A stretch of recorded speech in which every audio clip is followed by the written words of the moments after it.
We're talking about sizing today, and I wanted to give you some quick tips to know what to choose for your sizes for earrings, bracelets, your rings, and necklaces. Let's start with the rings. So we've got 10 fingers, and believe it or not, they're not the same size on each finger, or like on each side. So for instance, my ring finger is 4 1/4, and on this side, my ring finger is a 6. Can you believe it? So the best thing to do when you are trying to determine your ring size, some people say get a string and measure it, wrap it around, and then use that on a measuring tape. I say do not do that, because you need to be so precise with your rings within a millimeter. Like, you don't want to get that wrong, because it will really impact the comfort of your ring. So first, the easiest and the best, most reliable way is, of course, to just visit your jeweler and write down every finger that you might wear a ring, what your ring sizes are, and just store it and keep it in a safe place. The second best way is to get an inexpensive ring sizer on Amazon, or just online.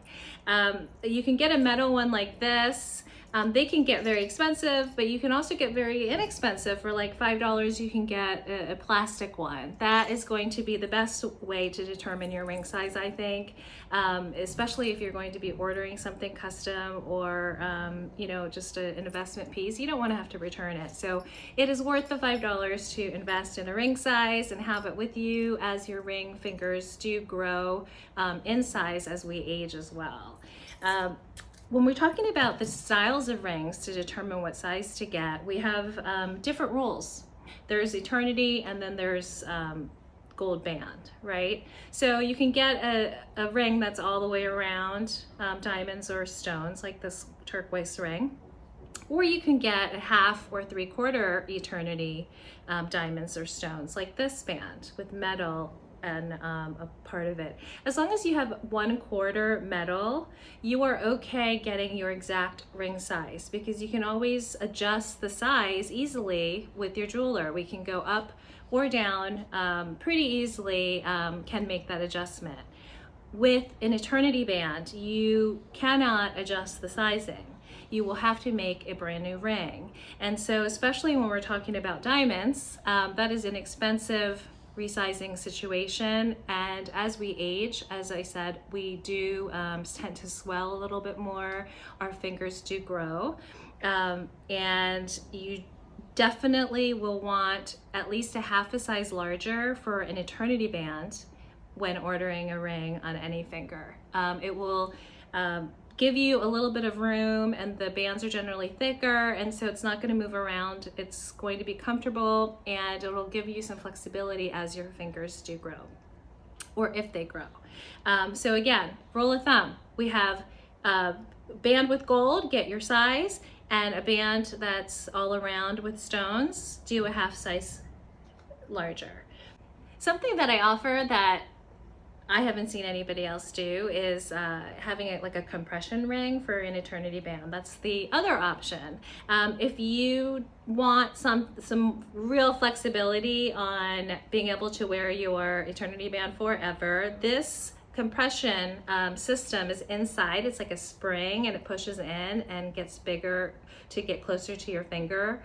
It allows you to go up 2 sizes, up or down. Isn't that amazing? So it's great for people with like arthritis, swollen fingers, large joints, people that need flexibility even during the day on different sizes of their fingers. So this is something that I can, I'm happy to share more with you on, but it's a compression system, and obviously this would be the ultimate in getting your ring size. Bracelets, rule of thumb. You take the measurement of your wrist. I am a size 6 inches. Okay, you just measure it right at the wrist. And then you do not want to ever go smaller than a 1/2 a size above your wrist. So I would never go smaller than a 6 1/2 inch bracelet. For a bracelet that is flimsy like this with the clasp, that's when you want to get something about a ½ inch to 1 inch within your wrist size, because you don't want it to kind of travel all over the place. You also don't want it too small where it will break, like when you're taking off your jacket, or something to give it tension. If it's too small, that is a problem. For bangles like this, you can go as high as 3 inches above your wrist size. So these are like size 9 around, and that's the typical standard bangle size. And with bangles, we tend to stack, and the whole point of them is for them to move around our arms. And I like wearing bangles and the flimsier bracelets, and you want them to be pretty close to each other, so you don't want it too short, so one sits up here and the rest sit down here. Okay, so these are the necklaces. You don't know what necklaces to, your collarbone is, I always talk about the décolletage, right? And how we want to highlight our collarbone. But everybody has different length necklaces that they might need based on your build.